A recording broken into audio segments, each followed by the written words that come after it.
नमस्कार। इतिहास की किताबें अक्सर बड़े बड़े जनरलों और मशहूर राजनेताओं के किस्सों से भरी होती हैं, लेकिन सच कहूं तो इतिहास के कुछ सबसे बड़े और निर्णायक मोड़ उन गुमनाम नायकों ने तय किए हैं जिनके नाम शायद हमें कभी पढ़ाए ही नहीं गए।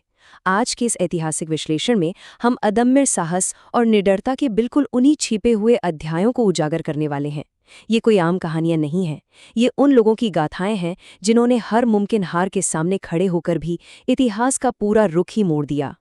इस चर्चा में हम 3 अलग-अलग दशकों की 3 निर्णायक सैन्य घटनाओं पर नजर डालेंगे। पहला, 1946 का नौसेना विद्रोह। दूसरा, 1947 का बड़गाम मोर्चा।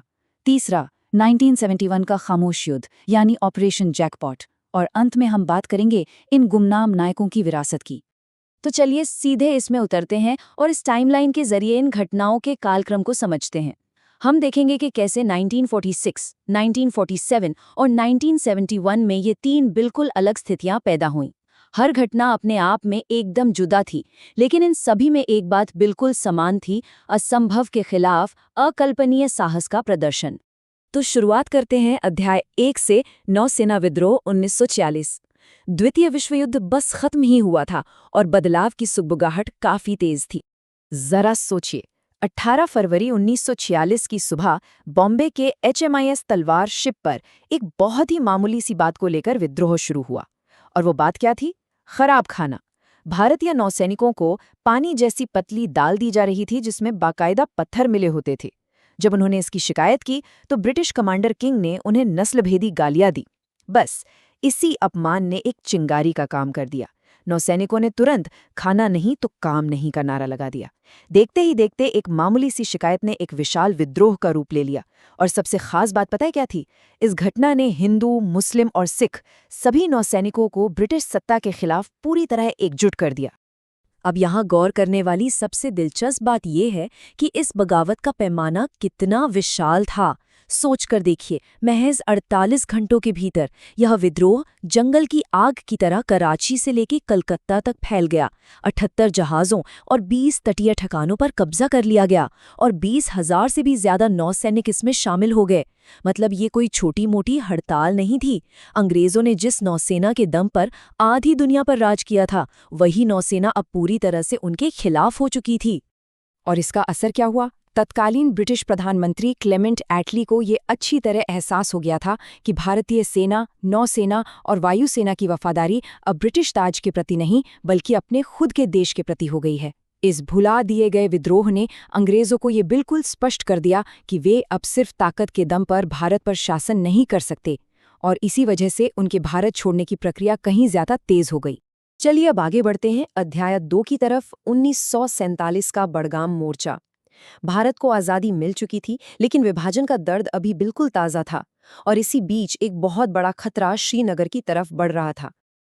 अब जरा बलों के इस खौफनाक अंतर पर गौर करते हैं।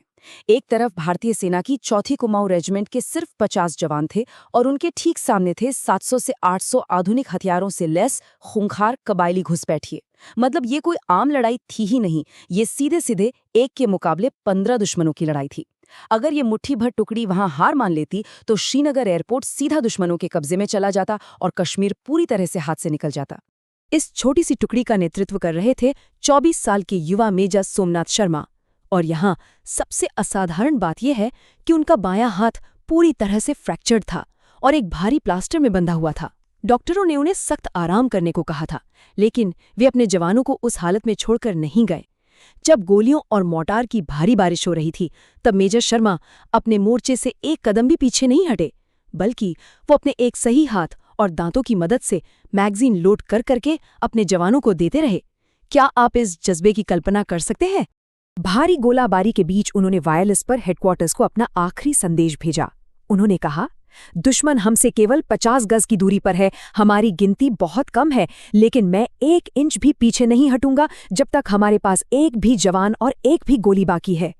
इन शब्दों की गहराई को महसूस कीजिए। ये अच्छी तरह जानते हुए भी कि सामने निश्चित मृत्यु खड़ी है, उन्होंने हार नहीं मानी और इसी भीषण लड़ाई में मेजर शर्मा शहीद हो गए। तो यहाँ सबसे महत्वपूर्ण बात यह है कि मेजर शर्मा की उस अदम्य साहस और शहादत ने उनके बचे हुए जवानों में ऐसा जोश भर दिया कि उन जवानों ने बिना कमांडर के ही अगले 6 घंटों तक 700 दुश्मनों को वहीं के वहीं रोके रखा और उन 6 घंटों ने सचमुच इतिहास बदल दिया। उसी दौरान अतिरिक्त सैन्य मदद वहां पहुंच गई और श्रीनगर एयरपोर्ट को सुरक्षित कर लिया गया। इसी सर्वोच्च बलिदान के लिए मेजर सोमनाथ शर्मा को मरणोपरांत भारत का पहला परमवीर चक्र प्रदान किया गया। चलिए अब आगे बढ़ते हैं और देखते हैं कि ये सब कैसे आगे जुड़ता है।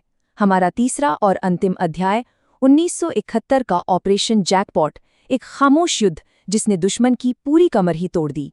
इस खास ऑपरेशन को समझने के लिए हमें पहले लिम्पिट माइन को समझना होगा। ये शक्तिशाली चुंबक से लैस एक छोटा विस्फोटक होता है। इसे लेकर गोताखोर चुपचाप पानी के अंदर जाते हैं और दुश्मन के जहाज़ों के लोहे के पेंदे पर चिपका देते हैं। सबसे खतरनाक बात यह है कि इसका टाइमर पानी के तापमान पर निर्भर करता है, जो इसे एक बहुत ही अनिश्चित और सच कहा जाए तो एक सुसाइडल मिशन बना देता है। अब सवाल ये है कि ये मिशन किसने किया? कोई प्रशिक्षित नेवल कमांडो नहीं थे वहां। कैंप प्लासी नाम की एक बेहद गुप्त जगह पर 400 से 500 मुक्ति वाहिनी के युवाओं को ट्रेनिंग दी गई, जिनमें आम छात्र, किसान और मछुआरे शामिल थे। उन्हें पाकिस्तानी नेवी से बगावत करके आए 8 सबमरीनर्स ने ट्रेन किया। उनका लक्ष्य था पूर्वी पाकिस्तान के 4 प्रमुख बंदरगाहों को तबाह करना। और सबसे दिलचस्प बात, उन्हें हमले का सिग्नल ऑल इंडिया रेडियो पर बजने वाले खास गानों के जरिए दिया गया। आम लोगों के लिए वो सिर्फ गीत थे, लेकिन उन कमांडोज के लिए वो सीधे सीधे मौत का बुलावा था।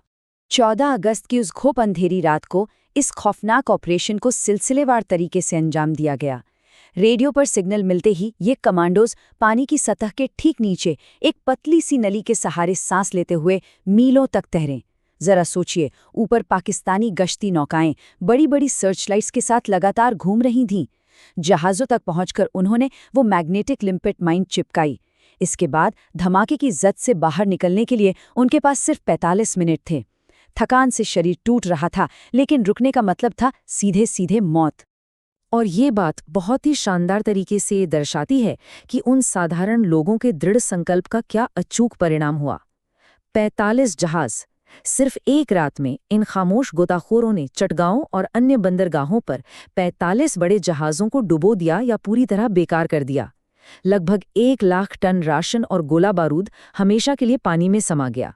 पाकिस्तानी सेना की सप्लाई लाइन पूरी तरह से कट गई, जिससे दिसंबर 1971 के मुख्य युद्ध के शुरू होने से पहले ही उनकी हार लगभग तय हो चुकी थी। अब आते हैं अपने अंतिम अध्याय पर, गुमनाम नायकों की विरासत। आइए इन तीनों ऐतिहासिक घटनाओं के सार को एक साथ जोड़कर देखते हैं।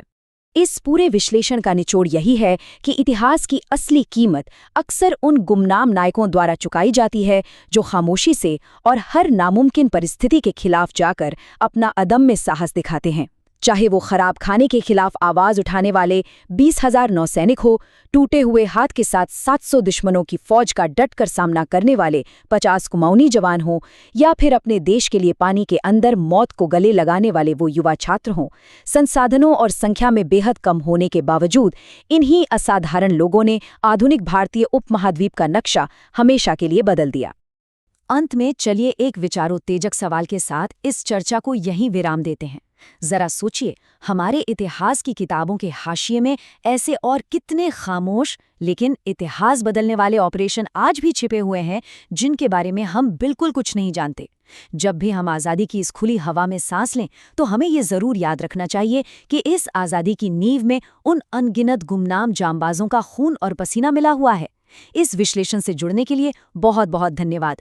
हमेशा नई चीज़ें सीखते रहें और इतिहास के इन पन्नों को यूं ही पलटते रहें।